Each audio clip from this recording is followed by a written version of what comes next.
ગુજરાતમાં છેલ્લા 2 દિવસથી ગરમીનો પારો જે છે સતત વધી રહ્યો છે। ગરમીનો પારો જે છે 40 ડિગ્રી ઉપર સુધી ગરમી જે છે પડી રહી છે। લોકોને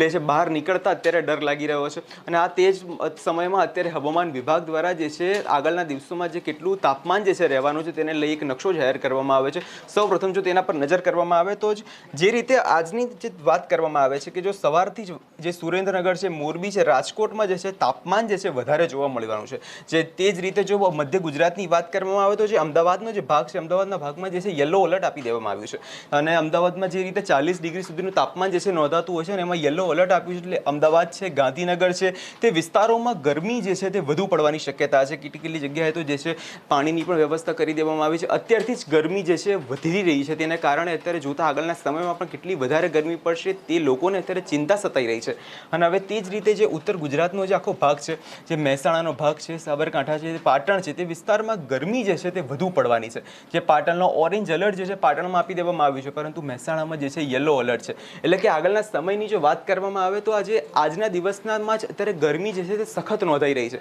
40 ડિગ્રી સુધીનું તાપમાન જે છે લાગી રહ્યું છે અને તેને જ લઈ જે અત્યારે હોસ્પિટલોમાં પણ જે છે લૂના જે કેસીસ છે તેમાં પણ જે છે વધારો દિવસે ને દિવસે થતો હોય તેવું લાગી રહ્યું છે। જે હોસ્પિટલની અંદર જે છે દર્દીઓ માટે સ્પેશિયલ એસી વોર્ડની પણ વ્યવસ્થા કરી દેવામાં આવી છે કેમ કે જે રીતે અત્યારે ગરમી દિવસે ને દિવસે વધી રહી છે તેને જોતા આગળના સમયમાં ગરમી વધુ પડવાની શક્યતા જે છે અત્યારથી જ નોંધાઈ રહી છે કેમ કે દરેક વર્ષમાં આપણે જોવા જઈએ તો દરેક વર્ષે જે છે ગરમી ધીરે ધીરે વધતી હોય છે પરંતુ આ વર્ષે ગરમી જે છે તે પ્રથમ મહિનાથી જ જે છે વધવાની શરૂ થઈ ગઈ છે અને